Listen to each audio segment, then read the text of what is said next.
I actually just messaged our mayor last night. She probably thinks I'm a nut, and she's cool. But I just messaged her. I'm like, just something to think about.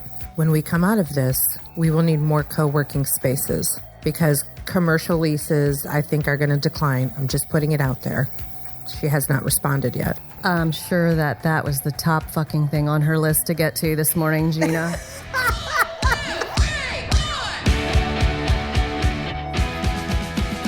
Hey, Warners, welcome to Women Your Mother Warned You About. The podcast that makes business sexy again.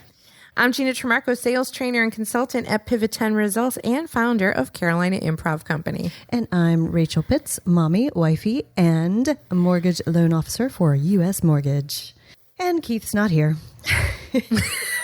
Again. But we do love Keith Walters. We love Keith. We miss you, Keith. This was another awesome episode. So excited that we finally, and everything happens for a reason. She said this, Jennifer Gitomer, on this episode of Women Your Mother Warned You About. I love her. I could talk to her forever. She's definitely got a good energy and a really, when she tells this story about selling when she was very young, and just, I was looking at her face as she told this story, and I could see her as a little girl. It's just immediately as she talks about it. She beams. And, when she was telling that story, the one thing I wanted to say that I didn't get a chance to say is, and this has come up several times, is that to me, the most successful entrepreneurs are the ones who were like child entrepreneurs. They were the ones who have the stories of like things that they did when they were 5 and 6 years old. That's been a really interesting pattern. So that story came out of nowhere. I didn't expect it. So I think that was a fun story. I can't wait for the Warners to hear that. Yeah, I don't know that it's not necessarily that you have to be born that way, but I think a lot of us that are just diehard entrepreneurial type spirits we're just like that way. We come up with, okay, I can sell this and that and this, Yeah. Yeah, and she hit on, and it was so funny because we do know each other so well. As she was telling that story, I literally wrote down, sell like a child, to remind myself to talk about it, and then you brought it up. So thank you for that. Always. Sell like a child. So that was sort of fun. That was good. So Jennifer Gitomer, wife of Jeffrey Gitomer. I was excited because they were a big part of us getting this show off the ground. We're in our second season. I don't even know what year it is anymore. 2019. Girl, we got it's 2020. Obviously, we're in the middle of. It's like the dumpster fire year of the century, apparently. Oh my gosh. And in numerology, it's my personal year number 1, which is year of new beginnings, by the way. It's the year of your new beginnings of having your online courses launched. Oh, there we go again. There it is. There it is. There it is. Coming soon. I'm so surprised you didn't bring up the book on this episode. Oh, there it is. Brought it up again. Yeah. Anyway, Jen is, I love Jen. We joke around a lot about, she's Jewish, I'm Italian, but Jewish and Italians, we feel like we're the same. Jen, she has Northeastern smarts. She's from New York City. She's New York City savvy, a rare combination that has her positioned as the next big thing in sales. I think she's already the big thing in sales. But she's not all New York. She's traveled the world. She's educated in the Midwest. She's spoken to audiences from coast to coast. And she helps salespeople, sales managers, sales leaders, and sales organizations improve their sales programs. She's also got this really cool thing going on for business babes that we talk about on this episode. So any women in business, I think you're going to really like to hear about that Jennifer talks about. Yeah, definitely. My favorite takeaway, I'll give you my one takeaway, is she said, if you don't ask, you don't get. Mm-hmm.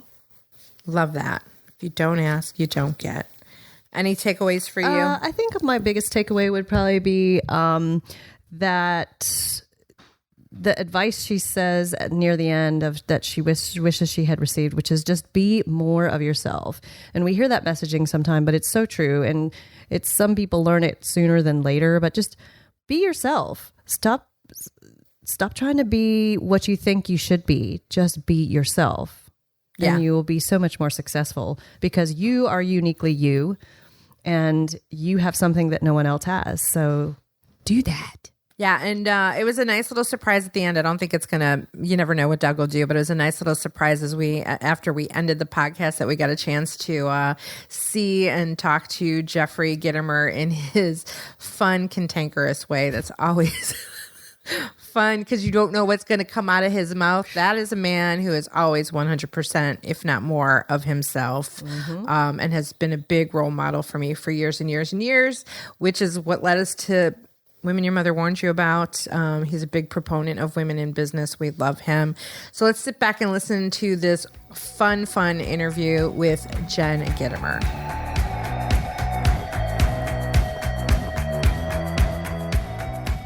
I'm so excited to welcome Jen, now known as Jen Gitomer, to Women Your Mother. What was she known as before?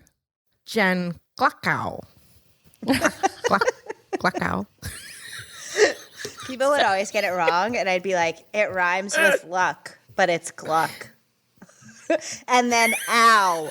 Like, it's not that hard. And I'd have to like try and break it down. Gitomer, so much easier. You're like, I just want to get married for the name. Please give me something. It's easy. Like Smith would have been really good. No one messes up Smith. Right? I had my roommate in high school. Her last name was Zweifel. Crazy, awesome last name. And she married a guy named Smith. She's now Smith. And I was like, oh man, Zweifel's so good. But she's like, I love him. Gina, I noticed that mug. I did it for she you. has her Cellar Die mug. I love it. Rachel Yeah, needs we'll ship you one. Send me your address.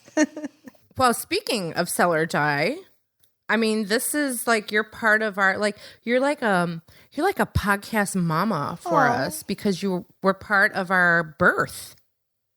I'm a proud mom. You were part of our birth because we were born on the network. So that is so cool to have you. I think the three of us are gonna go on crazy tangents, and I think that's cool because it fits the theme of the show. Women Your Mother Warned You About. We are women your mother warned you about. We're pretty sure you're a woman our mother warned us about, or something like that. Yeah. Well, only time will tell. Do you consider yourself a woman your mother warned you about, Jen? She didn't warn me about me. But she'd warn the others about me. Yes. And why is that? Well, I'm ballsy. I'm from New York. I say it like it is. And some people love that. Some people hate that. And that's just how it is. I'm going to tell you if something's great, and I'm going to tell you something's... Are we allowed to curse on this thing? Oh, fuck yeah. Okay. I'm going to tell you something shit, and I'm going to be nice about it, but I'm not going to really sugarcoat it. And so some people, don't like that. Oh, we understand that, don't we, Rachel? That's what gave us birth, is wanting to be able to say exactly what we think and not worry. I mean, we still worry. I don't want to say worry. I will say personally, I still get my feelings hurt once in a while when people don't like me. I think everyone does deep down. Like, there's so much going on with the pandemic we've lived through. And I have seen more people be apologetic right now in what they're saying than ever before. Like, I will see people get on these big, these big digital summits, and they'll be like, yeah, you can make money right now. You can make sales right now. I mean, I'm really, no offense to all the people who are dying, and I don't want to offend anyone. That is still a terrible thing. But you can still run your business. And they're so worried that people are going to take it the wrong way. And it's like, just say it. Yeah. Yeah. Because there are people who are going to take it the wrong way. And you know this, that's not your audience. Right. Those aren't your people. Right. Every time someone gets mad at me for anything I might say on social media about getting irritated about small businesses trying to cut through all the crap of this, people are like, but you're not dying. I'm like, okay, well, I want something to live for when we get through this. Right. Which would require my business to still be running. I don't mean to be mean. So I broke a nail yesterday, And I always have like the most perfectly manicured fingers. It looks It is so sad. I tried to fix it with some glitter just to like distract. Because Well, I have this nail kit coming, but so I literally was like, okay, this is horrible. Like, I am so upset because I pride myself on being put together and having, perfect, so to speak, nails. And then I took a second thought. I'm like, if I post this on Instagram, I'm going to get so many hate comments like, people are dying. Why are you upset about your nail? And I'm like, well, I am. I am. it's the truth, though. I wish there's a really great video on TikTok. If you're on there, I'll have to. If you find me, I'll share it with you. It's this woman. She's like going around in her van, and she has like this plastic thing, and she like, oh, I had $50. You put your hand through, and then I know it's totally politically incorrect, but it's so funny because I'm like, where is this bitch? Please come to my house. I will pay you whatever you want to. I'll put my hands through the van and in the van and do my nails. Please, please, please. $100. Wait a second. I was just about to post this, and I knew it was going to piss people off. I'm still going to post it. Looking for tips. Redhead looking for tips for gray roots. Asking for a friend. I was actually going to post a poll this morning that said, ladies, guys, shut the fuck up. We don't need your opinion. Ladies, which one are you more concerned about? The state of your nails or the state of your roots? Because I think that would be a good discussion. State of my fucking roots, because we do Okay. a lot of video. I mean, hello. I had to take care of my roots last week because I go like 2.5 weeks, I'm dead. So I convinced my hair salon to sell me my formula. Thank you. And Yes. so literally I'm like, if you don't sell it, I'm going to go get that Revlon Yes. crap. I'm going to go to CVS. Yes. I'm going to go to Target. You're going to spend 6 months fixing my hair. And she's like, Jen, we can't sell it to you because like 16 reasons. I'm like, this is your business right now. Pivot, sell it to me. I'll pay anything. Like, figure it out. So they put together a kit, and it had like all the things I needed, including the brush. She didn't tell me I was going to need Vaseline or coconut oil to do the thing on your, Luckily, I had coconut oil. I was not aware of that tip. I know. And it came out just fine. I didn't do anything in the back because no one sees that. I think that is one thing that is going to be the most interesting of all with this whole getting through the pandemic is the changes that become obvious to us in business, especially like, okay, so you just discovered, what, that's not actually as hard as it seems. And businesses as well, finding out, this has been a big discussion with me with various people lately, like businesses finding out that actually their employees can be effective from home. So will they still need as much overhead for office space? Yeah. So there'll be some interesting shifts. I actually just messaged our mayor last night. She probably thinks I'm a nut. But she loves you and I, Rachel, and she's coming on the show. And she's cool. But I just messaged her. I'm like, just something to think about. When we come out of this, we will need more co-working spaces. Because commercial leases, I think, are going to decline. I'm just putting it out there. She has not responded yet. I'm sure that was the top fucking thing on her list to get to this morning, Gina.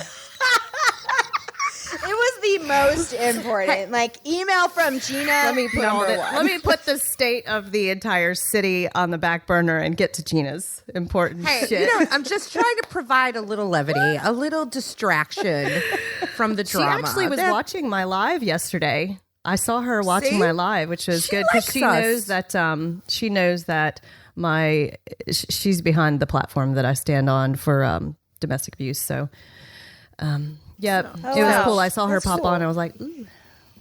She likes us.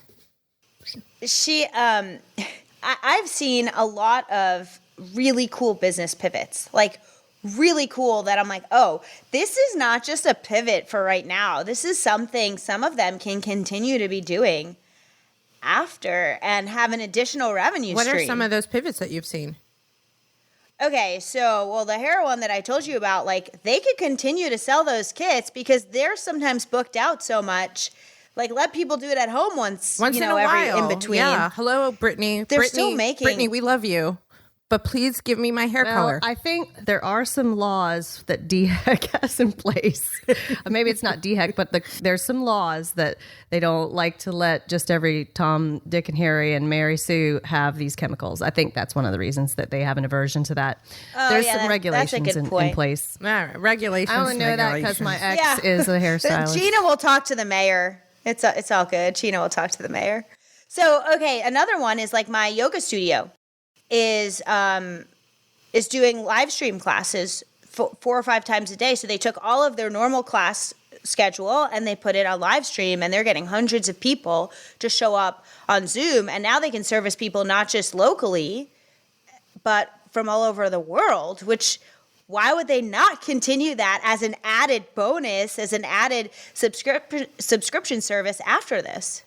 And the interesting thing is that this technology has been available for a while, and a lot of these businesses like yoga studios have known about it. I mean, I'm gonna throw myself out there too. I have avoided online training. Now my hand is forced into it. We should talk, because online training and launching it is like my obsession. Oh, and I'm really into it. Like, you have no idea. please help me. Please help her, Yes, because I I will. like daily, I'm like sending out messages to Gina, like, Gina, this is your time to shine. You have such good training. Everything has built you up to this moment. Get your fucking courses online now. Start today. Help me out, Jen. Yeah. Yeah. Like 100%. And so now all these speakers are who are used to going to a room full of people, traveling, popping in, giving their talk, being thanked, and then getting back on a plane and going someplace else, right? They're used to that. And now they're all trying to figure out how to put their stuff online. And I did that about a year and a half ago for Jeffrey, my husband's stuff. I had recognized that it was kind of time for us to put stuff digitally. And so I literally studied it. Like, you have no idea. It was my second job, 20 hours a week minimum. Like, studied how to do it most effectively, took action. We launched something, the same thing 3 times, because you want to rinse and repeat. And now we have a system. And like, it's one of the things during this time where I'm now stepping up and trying to help other women who want to get their stuff online for that exact You're hired. purpose. I wasn't even selling. I just want to chat with you guys. That's the best way to sell, though, is to not know, right? To not necessarily have an agenda in mind, but not necessarily be so pushy. And I think that's where a lot of salespeople fail, and they're like, push. Yeah, again, yeah. Going along those lines of being able to pivot, Yes. Organically, and I think the 3 of us are all on the same page when it comes to that, of not being salesy. Like, even like I'm running this Facebook group. I'm running this Zoom call every Monday at noon for small businesses. I asked the chamber, hey, what are you guys doing? And they had their hands full. I said, well, I'm going to start this. And if you guys want to be part of it. So the chamber got on board, and they push it out and they promote it. And all I'm doing is showing up and being of service and facilitating. Yes. And building a different audience in a different tribe, and not selling anything yet.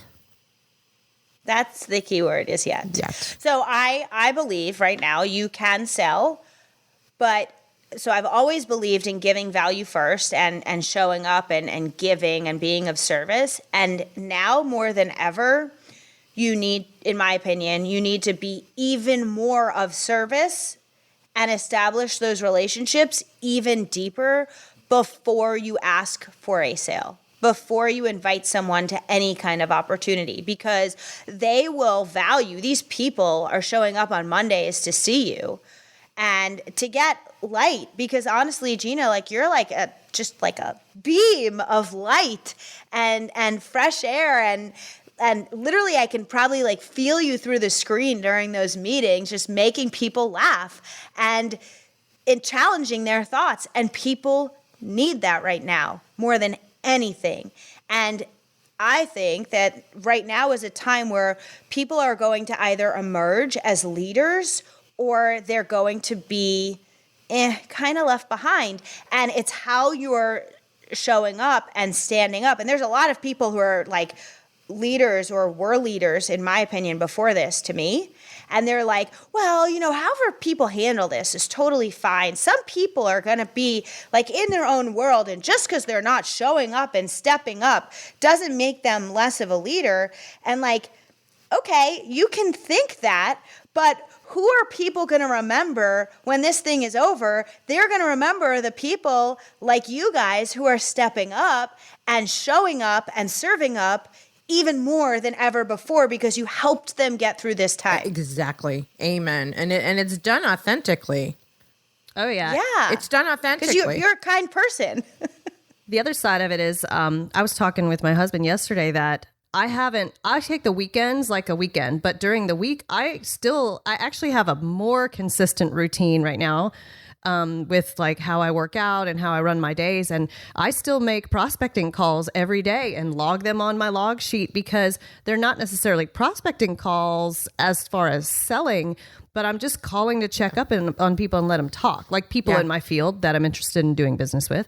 Just the conversation is, hey, how are you? And then in mortgage and real estate, I just encourage these people, hey, you know, keep the faith, because when we get through with this, in our market at least, it's going to be bananas, explosion, crazy around here with people wanting to move to the area. We're a low cost vacation area, like people that ran out of income, you know, or had less income, they're going to still want to go on vacation, and we're the perfect spot. Like, we're going to be crushing. Yeah. So I just like use encouragement, and people are like, yeah. It's just, there's conversations that can be had. Like you said, Jen, that after this, they'll remember that you gave a shit. Exactly. That's all it is. They will remember that you gave a shit. And to your point also, Jen, is that they will remember the leaders. Yes. I found this interesting. So the chamber sends out a daily email, right? It's the update on what's going on, regulations, closings, you name it, webinars. And I yesterday or the day before I opened it, I was like, here are all the upcoming webinars from our partner investors, right? So anyone who's a member of the chamber is an investor. Well, all of a sudden, all these other training people are now doing these webinars. And all people I know, and all lovely people, and all great people. And I was like, oh, well, look at that. What did I start? Which to me was just like, that to me was awesome, good. If I led the way for people to, I even told my own business coach this, I'm like, you're supposed to have a chamber workshop this month. I'm like, why are you not taking it online? I'm like, just call the chamber and say you want to put it online. Just put it online. Right. So Right. helping lead those other businesses, especially women, through something that was uncomfortable for them, and that they were stuck in their status quo of how they did it. That is going to be remembered. I'm here. Yeah, 100%. And I'm hearing a lot of women right now. This pains me. This just like to my core. They're offering their stuff for free because they feel bad charging during this time. Now, when you get something for free versus paying for it, like how much more invested are you when you actually put some money up or when you actually have some stake in the game? And the world still needs to go around. Money is energy. And so when I see these people, like I had to call a friend and say, stop. She's like, what? I'm like, you don't owe anybody free coaching. That's your time. You don't owe that. She's like, but these people, they can't afford it and they need coaching. I go, well, then find people who can afford it. And those other people who can't afford it will talk to a friend, like, you know, or put a free video out that helps all the people at once, but don't do individual one-on-one things, one-on-one calls where that's your bloodline for your business. Yeah, that's why I do the group thing once a week. That's my give. That's my give back. That's creating, you know, some equity for me, sweat equity, credibility. But people are still spending money. I'm still spending money that I don't have. I know people are definitely still spending money. The key is it needs to be relevant. So both your messaging and your offer right now needs to be relevant. You can't ignore what's going on. Like, it's not an elephant in the room. It's going on for the entire world. So let's just address it and say, and meet people where they are. And if the messaging and the offer is relevant and the relationship is there, I really like alliteration, relevancy, relationships. And then the third thing I always talk about is you need to have belief. It's not an R word, but belief in what you're selling. And believe in yourself. And if you believe that they're going to be better off, then you have every right to ask for money for something you're providing. Amen, sister. Well, and people are more invested. When people put skin in the game, then they're actually more invested. I was listening to, I have a morning, a mailing list that I'm a part of, I've been a part of for years. And Darren Hardy, and he did a little talk the other morning about investing in yourself and paying money for coaching. And the reason is that if people who are paying for your service, they have money, skin in the game, they're not going to leave. So if you're doing a free webinar, then people might get on and go, and then not stay till the end. And to his point, he paid for this very expensive meeting, webinar. And he said a lot of it was stuff he already knew and it wasn't a big deal. But then in the middle of that webinar, he had this brilliant idea that was worth all the money for being there. But if he hadn't have paid for it, he wouldn't have had that realization. So sometimes it's just staying to the end. And I know like Gina, when Gina and I first got together, she does these really amazing coaching weekends, which she's going to have online soon, right, Gina? And I know that a lot of the time, those coaching weekends, there was a lot of build up and a lot of work and a lot of stuff of like, well, what's going to happen with all this? And then there's that one moment that you're like, oh, that was so worth it for that light bulb to come on. Like that moment of realization, that breakthrough that you need to take your business to the next level. And people won't necessarily get there if they're not invested in the time, because it's so easy to like go squirrel and get off of some free thing, right? Yeah, especially right now when everyone's home, you have no accountability even to yourself sometimes, and you can just hop into the next window and what's going on in Messenger and what's going on Facebook, and but when you pay for something, all of a sudden you perk up and pay more attention. For sure. Hey guys, sorry to interrupt this amazing episode, but I just wanted to give a really quick shout out to Dermavogue, who is our fantastic sponsor. Dr. Turek and his staff over at dermavogue.com help Gina and I to look and feel our very best. So if you're curious about little magical secrets that Gina and I use to look so amazing and also to feel amazing and navigate this difficult world, check them out, dermavogue.com. Thanks, Dermavogue.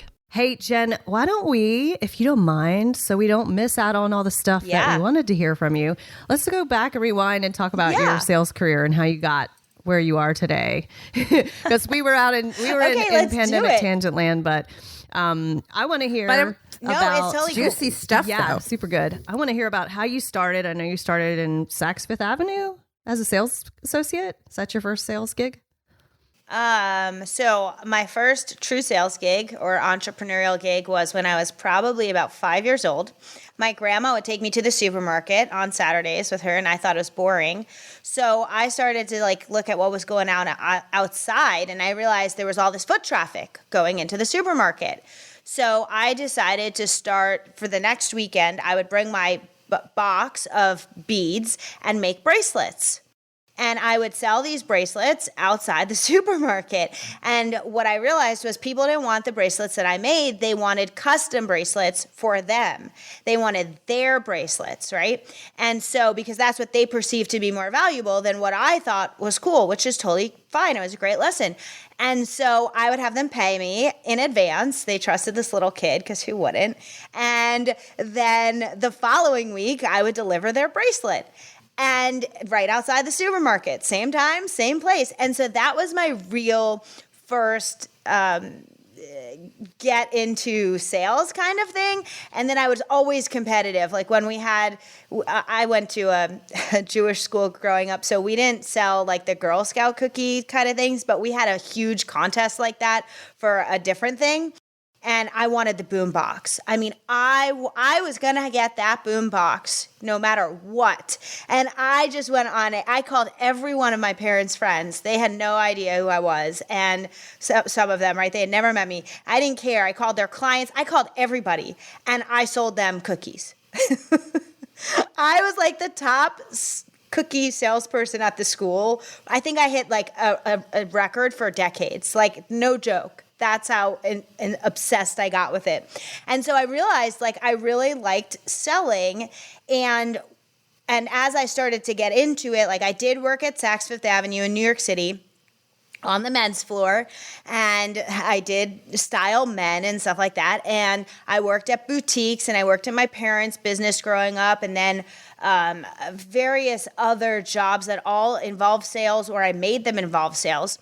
I realized the thing I liked about it the most was that by being able to effectively communicate and transfer my message around what I offered, I was in turn able to give them something for an exchange of money that would help them. So I ended up for 6.5 years selling educational software to schools that helped teachers identify where kids were struggling with reading, and then pinpoint the exact instruction that they needed right then to then get back on track for grade level or above. And it made such a huge difference in not only the teachers' lives, but also the kids' lives. And I realized the more I sold, the more kids I was helping. And when you start to think of sales in that way, it motivates you, or at least it motivated the hell out of me. And it just made me want to tell everyone what we had, because if I didn't tell them, I was like doing a disservice. And I think sometimes people are afraid to share their message.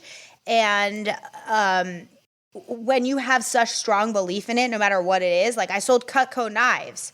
And I truly, to this day, still believe that they are the best knives, the best cutlery on the planet. And so it was so easy for me to call every single person I knew and people they knew, because I wanted them to have this gift of the thing I offered because it could help them. And so it just really, to me, all comes down to that. But yeah, that's a long ass history of what I've done. I want to touch really on this important thing that you said twice, Jen, which is that you called everybody and you didn't care, like what you said when you called about the cookies. And Gina does a really great demonstration of selling like a child. And I think that that's one thing that holds a lot of salespeople back, is they're like qualifying who they're calling. Like, oh, maybe I shouldn't call this person. They're too big for me to call, or whatever. You know, you should call every single person you know, right? Because you don't know if they need your knives. They don't know if you need your service. They don't. It's one thing that we do to ourselves to hold ourselves back. And you don't know who they know. Like, you don't know. Yes. You don't know. They might not need you, but I will still make the call because I'll say, hey, who do you know? Who do you know? So that's so powerful. I was selling to a school in New Jersey, and I usually would sell to multiple schools, but this principal was very interested. And so I made the trek out there. It was like, I think 2 hours outside of New York. And I get there and I pitch him, and he's like, I love this, but I cannot afford it right now. And it was like real true, you know, he has the funds or he doesn't. He's a school, right? He's not going to like pull the money out of his pocket. So he's like, I will 100% do this next school year. We will budget for it, but this school year we don't. And I'm thinking like, oh man, I just drove 2 hours out here. I really shouldn't have done that for like one sale. What was I thinking? You know, like whatever. And I said, oh, that's okay. I totally get it. I'll put you on the docket for next year. So who else is in the area? What other principals do you know that you could introduce me to that may be able to use my service? Because while I'm here, I'd love to go chat with them and talk to them. And I just expected him to say like, go to this school or go to that school. He goes, hold on. He picks up the phone, direct dials another principal that's literally like 6 minutes away. And he goes, hey, I have a girl here. She has something good. You need to see it, and then you need to buy it. I'm sending her over to your school right now. and he hangs up. And he says, okay, here's where you're going to go. Here's the principal. She's expecting you. I'm like, wait, you just called a principal? Like, I did everything to get principals on the phone. And he just like dialed a number. And he's like, yeah, they have more funding than we do. And they can afford it. And they'll buy right now. And I was like, all right, let's do this. And then she ended up referring me to like 3 or 4 other schools. And so the power of who do they know is so huge. You know, Anthony Iannarino referred to this as borrowing credibility when we had him on the show, because, you know, I had pursued him to get him on the show. And part of the pursuit was, so we're part of the Sell or Die Network, Jeffrey Gitomer. And he's like, okay. And we talked about it on that episode. He's like, I love all you that. had to do was mention Gitomer, and that was it. I figured you must be okay. And if his friend thinks highly of you and he doesn't know you, then if his friend does, I trust the friend, so you must be cool. Which he was right. Which eventually got us to Jeb. See, there you go. Who's now a repeat guest on the show and says we make him blush, but he still comes back. I have a feeling you guys make all the boys blush. Oh, we try. You know, we try. Actually, he has been putting together an online sales or some new selling during crisis, I think, and he's like throwing it together really quick to be relevant, and that's another way to pivot. I've been buying his stuff. Oh yeah. Jeffrey's creating a recovery course, and yeah, we've been pre-selling it to companies that already want to buy it before, you know, everything comes back, because they know they're going to need to figure out how to recover. Well, let's talk about that. Let's pivot and talk about what you're working on right now, including your new marriage. And I like my new marriage. Yeah, I like to focus on recovery, but let's talk about your marriage first. So my new marriage is almost 1 year old. Wow. I don't know when you're out of newlywed part, but yeah, we got married in our friend's backyard. We were supposed to have a wedding in Paris, and just for various reasons, put that off and said, we're getting married anyway. Let's throw together this very last minute wedding and tell our friends and family who we'd love to be there that we're getting married in like 48 hours. Although it wasn't really 48 hours, but it felt like that, I'm sure, to everyone else, including me. And I think it was like 3 weeks. And it was just awesome. It was awesome. My favorite part, besides obviously like getting married, there were some really funny things. Like I was walking down this grass hill that was kind of steep. And so I decided to switch out my stilettos for glittery Converse wedged sneakers so that I wouldn't fall. And as I'm walking down the aisle, I had this terrified look on my face because I have a fear of falling, and I thought I was going to fall. And Jeffrey went to like get me sooner than we had planned. Like I was going to stop and pause, and it was going to be so dramatic. And then he was going to come get me, and he like came to get me before I even like got halfway down the hill. And I'm like, "What's up?" And he's like, "You looked really nervous." And I was like holding him so tight. And I'm like, "Oh, I'm not nervous about marrying you. I just thought I was going to fall." He's like, "Just going to catch you. Don't run away." Yeah, it was really funny to me. And then the rabbi almost fell, like his hat like almost blew off into the pool that was behind him. It was just like a lot of comedy, and it was great. That sounds like the two of you. Yeah. How is life with Jeffrey? Life is great. He is always on. I'm not sure how that's possible because I'm way more introverted. Most people don't think of me as an introvert, but like if I could hide after a networking meeting, if I could go take like a 3-hour nap, I would.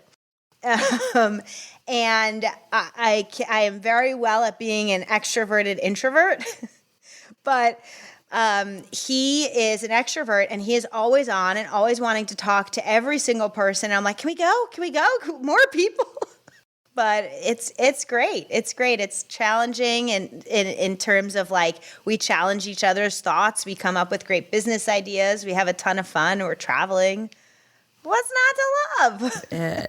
So a couple things. You mentioned the recovery program, but we also want to talk about, I stumbled down this on Facebook in one of your live streams, your Breakthrough Business Babes. So you pick which one you want to talk about first. I'll tell you about the babes. So I love networking.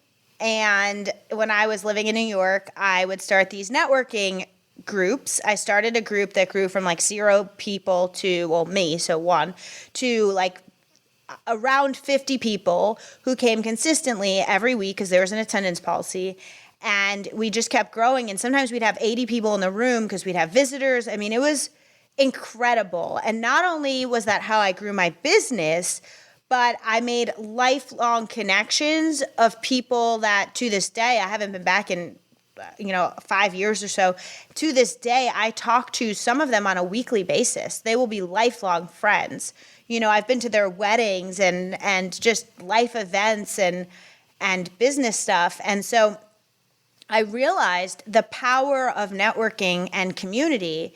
And I had been thinking about how I was going to create some sort of group, and was it going to be online? It wasn't going to be in person. And what was it going to be for the longest time? And I just kept holding myself back because I didn't have all the answers, which, by the way, is wrong. Don't do that. Bad advice. Don't listen to that. So That's usually what I do. So thank you. Right. And so I decided it's on my heart. I'm just going to throw it out there and create this free Facebook group and bring all the babes together, these breakthrough business babes, these babes who are working their butts off right now, getting through this, really wanting those next level breakthroughs, wanting to step it up and get to the next level. And what does that look like? And where is your community and who is your support? And within 12 hours, I kid you not, within 12 hours of creating this free group, I was like, oh my God, I got the entire business model. I know exactly what I want to do with my life right now.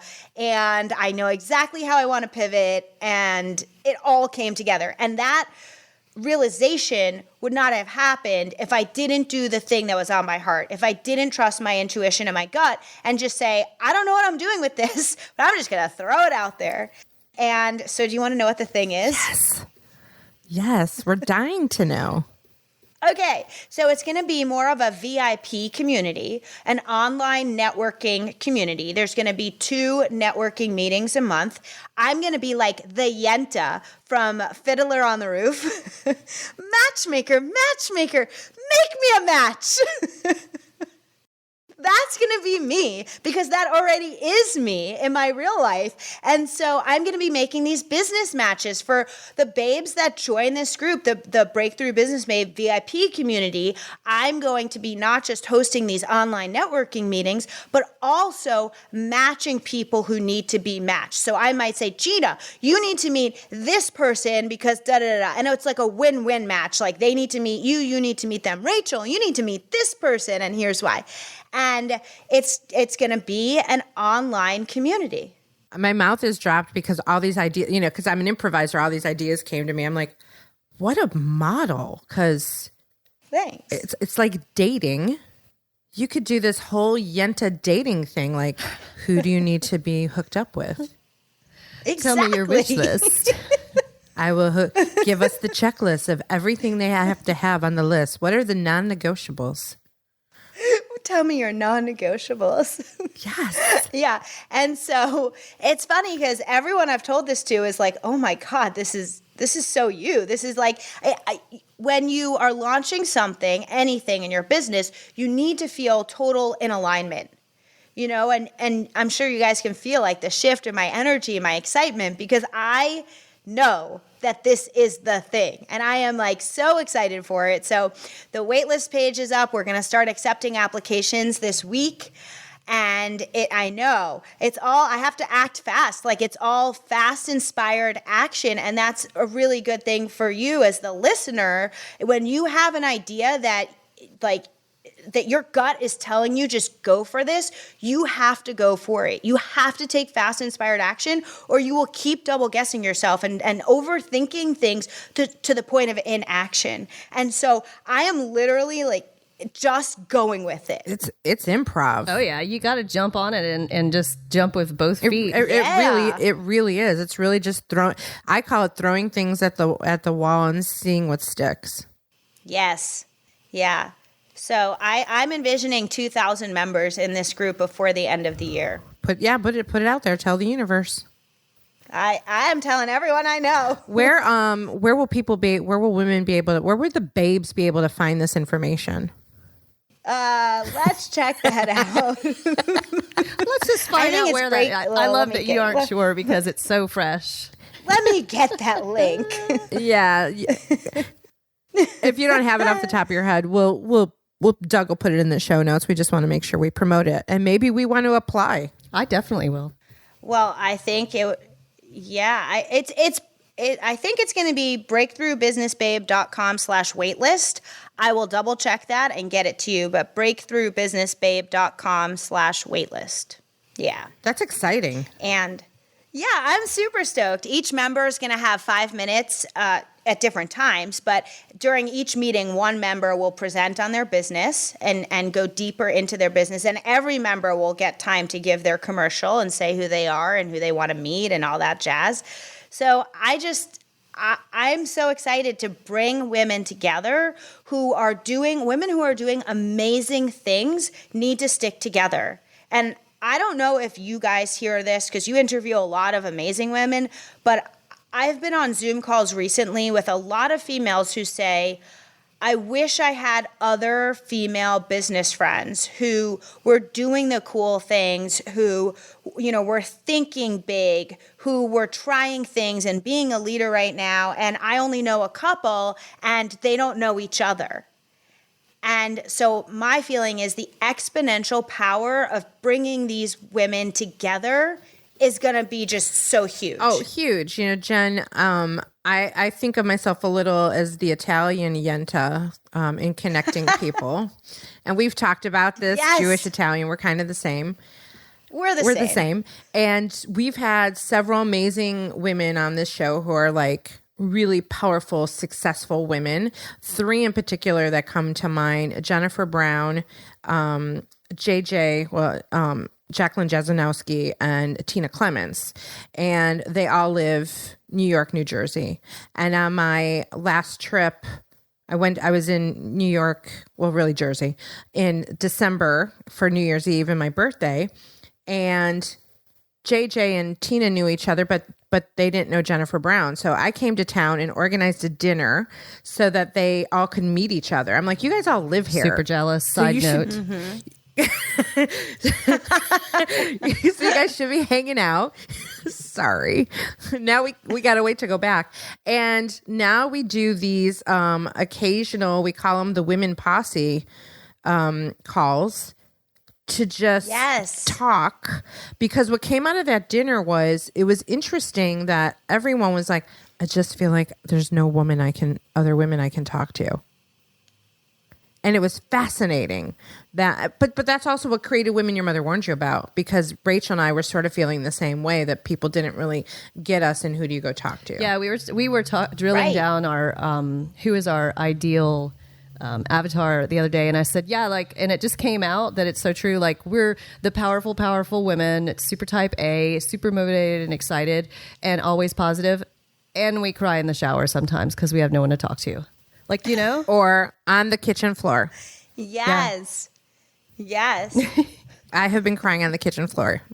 Not lately. You're good now, right? No. I just only had one cry on the kitchen floor. You have a dog, right? I have 2 dogs, yeah. Yeah, that makes it easy for them to lick your tears. It's all good. But, I don't even know how long ago that was, Gina. It's such a blur. Like, was it 2 weeks ago? I know. It was 3 actually weeks like, ago? it was actually like a week ago that I had that meltdown. It was like, all it took was like one thing that triggered me on top of everything. I mentioned I had a friend over and her 10-year-old was with her. And I'm like, you have to leave. Because I did not want to break down in front of the child. I'm like, aww. And then she's like, I was trying to help you. I'm like, I totally love you for that. I'm like, I just didn't think your son needed to see it. Mm-hmm.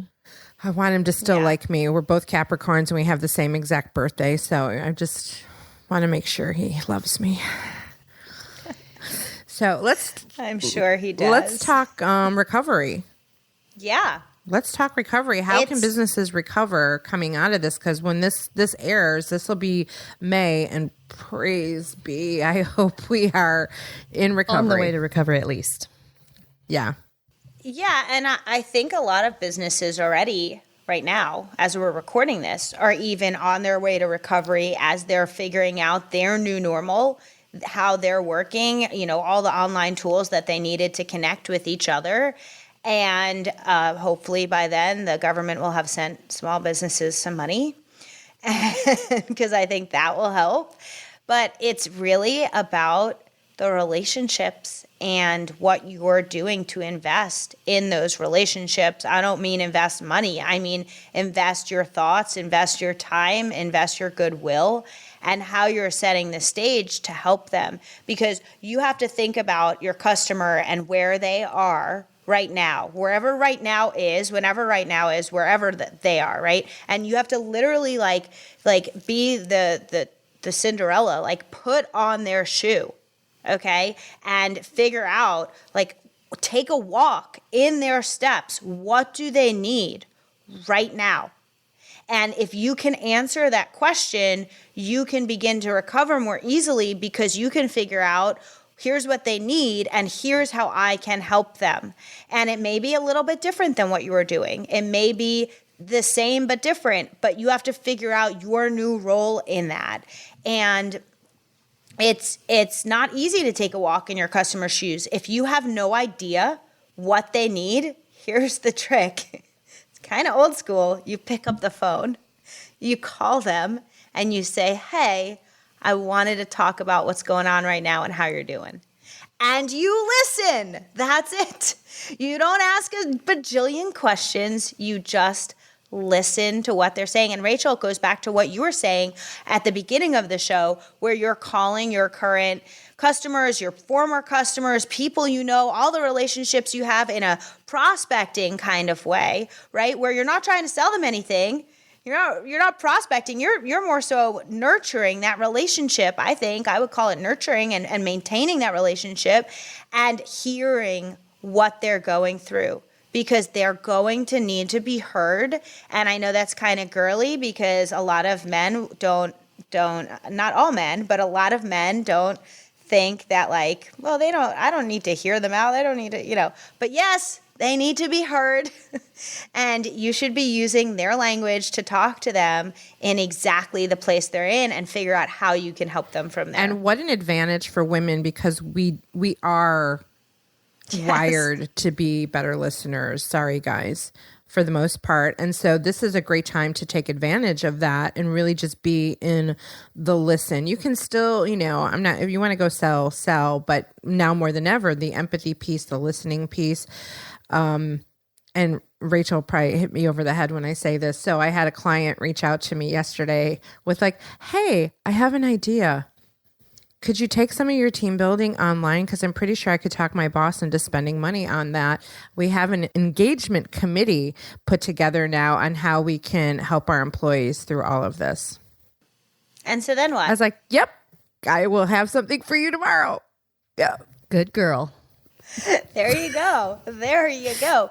But yes, and it's exactly what you're doing with the chambers. You're organizing these sessions and you're listening. And you're hearing what they're saying, and what do you call your people? Which people? That group? Warners. Oh, our Warners. Yeah, the Warners. Yeah, like Warners, you need to do the same thing. If you don't want to host a big group, that's fine. Call your customers one-on-one and find out what is going on. You may think you know, but I guarantee you, if you listen to their words, you can use them in whatever you're going, not in like a manipulative way, in a helpful way, because they will be able to hear it. Yeah. And I also, with that group I do, there's a survey attached to every meeting for them to fill out before they come to the meeting. And in that survey, it's like, what's your biggest issue right now? Or what do you want some help with from the group? Because I just facilitate and collaborate the ideas of the group for each other. And so they're giving me their exact words. That data is gold. Gold. That data is huge. Gold. And that was like the kind of the agreement I made with the chamber. I said, I'm going to collect this data and share it with you. Cool. Yeah. So that's awesome. That's a pretty cool, exciting thing. Nicely done. Hey, Jen, before we let you go, we have some signature questions we like to ask our guests. So number one is, how would you describe the word sexy? What is sexy? It's hot. It's on fire. On fire. So do tell more details. On fire. It is something that is within every female, probably every human being. You just have to let it out. Let your sexy out, people. There you go. Don't hold back. Don't hold back the sexy. No. Yeah. Let it out. What would be the greatest advice you've ever received from a woman or from a man? So, like from a human being? Well, we started out asking from a woman, and then we threw in from a man, because sometimes we're like, men or a sometimes man. men have good advice. Sometimes. Especially Keith Walters. Or Jeffrey. We love you, Keith. Or Jeffrey.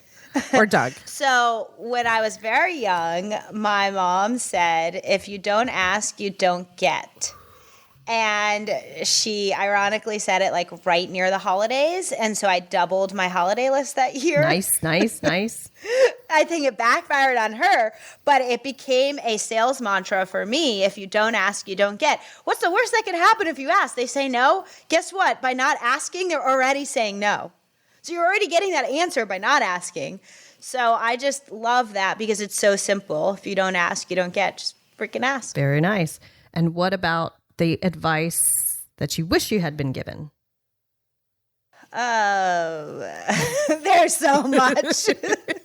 I think the advice that I wish I had been given, okay, here's what I'm going to go with.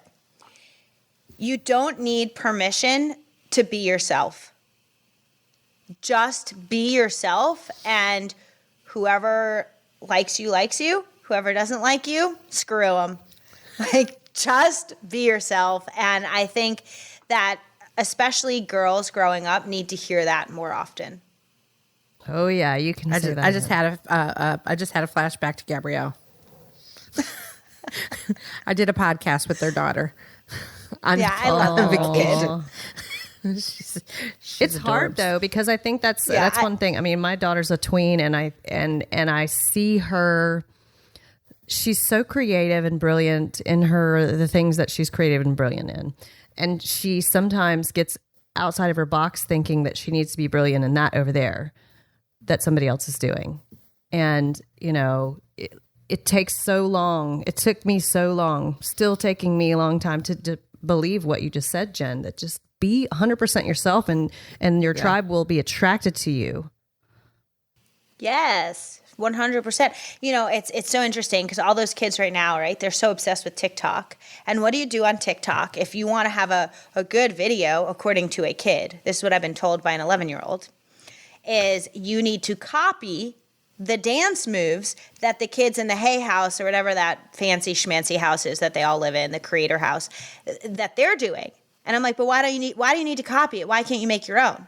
And she's like, no, Jen, that's how your video gets views. You need to copy these guys. And I'm like, but I don't want to copy them. I want to just let you have amazing dance moves. Make up your own dance.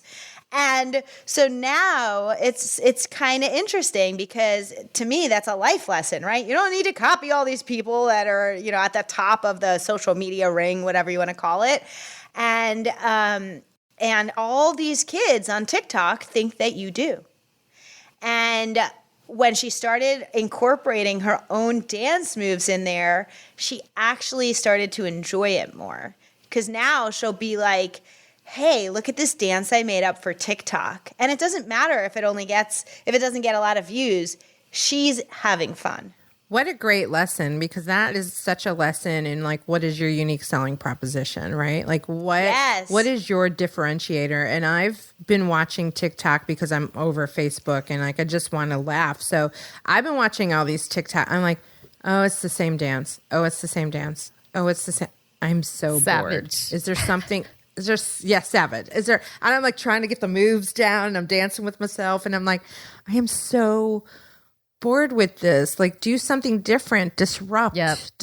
Totally. Be yourself and have a little. Yes. It's a kind of fascinating. I'm guilty of learning the dances because for me that's the fun part. We all it's are. the fun for me. It's exactly the same, Gina. That it's a fun distraction.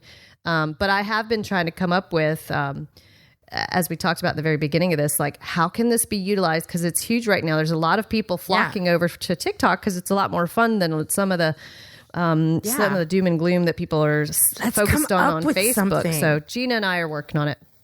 We need like a Warner. We need a Warner dance. Yes. So what I've seen like really successful on TikTok is taking someone's dance and doing a duet with it. By the way, I haven't done this yet, but so it's not from experience. It's just from lurking. And even though you might be copying their dance moves, you're putting your own flair into it in a way that's funny. And when you can do that, when you can be confident enough to not just like do like the whatever they're doing, right? But like do it, yeah. But do it and add in your own fun. Like maybe just be like, and just do like a funny thing that like catches people off guard because that's you. That makes it more people want to view it. Yep. I like that idea. Love it. Well, we're definitely, I just wrote down my note to get that rolling for us, the Women Warned TikTok channel, because we'll do some, add that, like Lucy and Ethel. do a dance and I'll Lucy duet and it. Ethel craziness. Yes. And then Jen could duet it. I love it. Yes, exactly. I love it. Jen, we could talk to you forever. I miss your face in person. Just before all this happened, we kept talking about like coming to visit and then this happened and still determined. You were here and we were like quarantining. I was isolating myself from Jeffrey for 2 weeks because I had been traveling. I mean, we were like really strict about it. And I respect that. But I need to see your face in person. I know. And a little Jeffrey. We'll get out of time out soon, though. Yeah. Yes, you both need to come over. We do. And a little Jeffrey time, This was too. so fun. So fun having you. Thank you so much for being on the show. Make sure that we get all the information for the babes so we can promote that, and we want to be a big supporter of that because we are business babes, so we want to partner with you on that. And any information on the recovery program that we can promote and push out, that'd be awesome. So let's make sure that we have that. So thank you. Any for any of our Warners who want to get a hold of you, or what's a good way for them to go directly to you? DM me on Instagram and let me know you heard this episode. My Instagram is Jen Gitomer. It's really easy, JenGitomer. And I respond to every DM. I love meeting you guys. So just let me know that you heard this episode and we will chat about it. Awesome. And your favorite part. Awesome. Thanks, girl. We love you. I love you guys too. Thank you so much. This was so fun. Stay well. You too. And thanks to all of our Warners for listening to this episode of Women Your Mother Warned You About. To connect with me, Gina Trimarco, directly, you can go to womenyourmotherwarnedyouabout.com or to ginatrimarco.com. And for Rachel, you can find me all over social media as The Singing Lender or at the singinglender.com. And of course, you can find all of our social media links, including Mr. Keith Walters, at womenyourmotherwarnedyouabout.com. Yeah, and hey, if you love the show, share the love and share it with someone else. Pass the word to your friends and colleagues to watch this show or listen, either one. And remember, keep on keeping it sexy. For the best relationships, you want to keep it real, raw, relevant, and what else? A little irreverence doesn't hurt either, but a little resilience definitely helps. We're adding the 5th R, resilience. I don't know why that wasn't in there in the first place. All right, Warners, have a good one. See ya. Bye, Warners. This really will get serious soon. Yeah, it doesn't have to. I don't think anybody wants it to be serious. Women Your Mother Warned You About is a Pod About It production. You've got a great idea. Let's pod about it. Visit podaboutit.com for more information. Woof, woof. Monkey, monkey.